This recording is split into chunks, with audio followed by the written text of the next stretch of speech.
Bonjour. Qui est le grand gagnant de la COP 30 de Belém? C'est la Chine.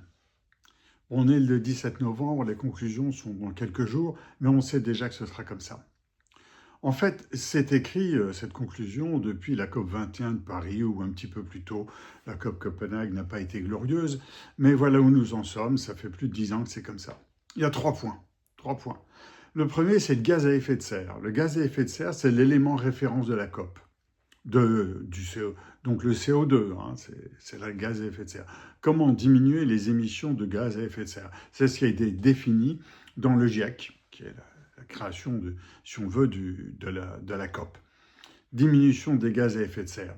Alors, on ne parle pas du premier gaz à effet de serre, qui est la vapeur d'eau, d'accord? On parle du CO2 qui est dans les gaz négatifs, qui fait 75%, et on oublie de parler tout simplement du deuxième gaz à effet de serre, qui est le méthane, qui fait 22%. 75 plus 22, ça fait 97 au dernier calcul que j'ai réussi à faire.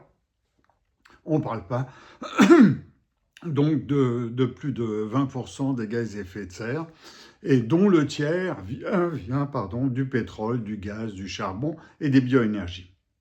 Les émissions de carbone sont le centre de toute décision.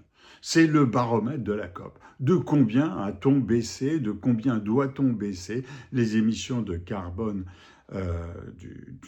du monde depuis les débuts de l'ère industrielle, en gros depuis 1850, et on a des références qu'on utilise depuis la 1950. Bien. La baisse de la consommation pourrait être aussi la baisse de la consommation de pétrole, de gaz et de charbon, mais ça on ne parle pas, c'est la baisse des émissions, pas de la consommation. Le deuxième point, après ces gaz à effet de serre, c'est que les COP sont centrées sur les énergies renouvelables et la voiture électrique. Et vous le savez, le champion mondial des énergies renouvelables et de la voiture électrique, c'est la Chine. Vous avez raison. La Chine maîtrise la transformation des métaux rares nécessaires, comme le lithium, comme le graphite synthétique, comme beaucoup de choses. Ça passe par la Chine. Le lithium, c'est plus de 90-95%. Le graphite, c'est la même chose. Et d'autres minerais, c'est la même chose. La Chine maîtrise cette filière. Et pour créer une nouvelle filière, il faut au moins une dizaine d'années. D'abord, il faut trouver les ressources naturelles. Ensuite, il faut les transformer. Et on n'a pas les salaires qui sont utilisés en Chine, en particulier dans certaines populations, comme les Ouïghours, que l'on aurait tendance à vouloir étouffer. Le deuxième point là-dessus, c'est que la part des énergies propres dans le mix énergétique chinois atteint 38% en 2024. C'est gigantesque, 38%. C'est 18% pour le solaire et l'éolien, alors que la moyenne mondiale est à 15%, la France est à 12%. Ce sont les champions mondiaux de l'industrie, du solaire et de l'éolien. Elle produit, la Chine, 85% des panneaux solaires, 85% des panneaux solaires, ceci dit, à un prix tellement bas qu'il y en a des surstocks monumentaux qu'on en fait des barrières dans les champs, des choses comme ça. Donc 85% des panneaux solaires mondiaux sont fabriqués en Chine et 60% des éoliennes de la planète sont fabriquées en Chine.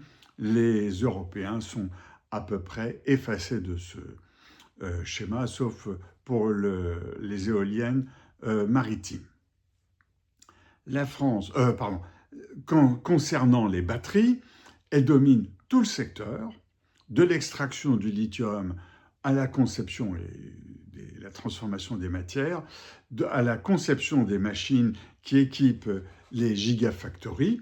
Et alors, la Chine en contrôle les composants et tout fabricant de gigafactories dans le monde doit s'entendre dire écoutez, nous, la Chine, on vous livrera dans 1 mois, dans 2 mois, dans 3 mois, quand on voudra, quand on pourra. C'est notre point fort. Donc, maîtrise totale des énergies renouvelables et de la voiture électrique dont on entend parler tous les jours au niveau de la COP 30 de Belém. Et là-dessus s'ajoute le soutien du Sud. La Chine est le champion de la décarbonation dans les pays du Sud. entre autres en fournissant des panneaux solaires, des millions de panneaux solaires, des hectares et des hectares de panneaux solaires, au Pakistan, en Inde, au Brésil, en Arabie Saoudite, et je ne cite pas tous les autres pays qui sont à mettre derrière, les autres pays des fameuses routes de la soie, que j'appelle les araignées de la soie, puisque les pays sont très endettés et ils dépendent complètement de la Chine. Et sans les menaces voyantes à l'américaine, qu'on voit nous beaucoup avec les droits de douane, avec Donald Trump qui est très présent dans les médias, eh bien en fait, sans cette méthode-là, la Chine domine implicitement les débats. Donc, et c'est la conclusion, les COP, comme l'ONU, votent chinois. Les COP, c'est une émanation de l'ONU et un pays, une voix. Donc on a beaucoup de pays qui sont aujourd'hui soumis plus ou moins à la Chine, qui votent le programme chinois sans que le programme chinois soit le leur, puisqu'on l'a vu à la COP précédente, ils avaient poussé, je crois que c'était Abu Dhabi, et le président de la COP qui était un producteur de pétrole. L'autre réponse serait de moins consommer, c'est-à-dire moins consommer de produits issus des énergies carbonées, et dans ce cas-là, eh ben, on a l'opposition de la Chine et de ses affidés, puisque la Chine et ses affidés sont l'usine du monde. Et la réponse, c'est un pacte faustien.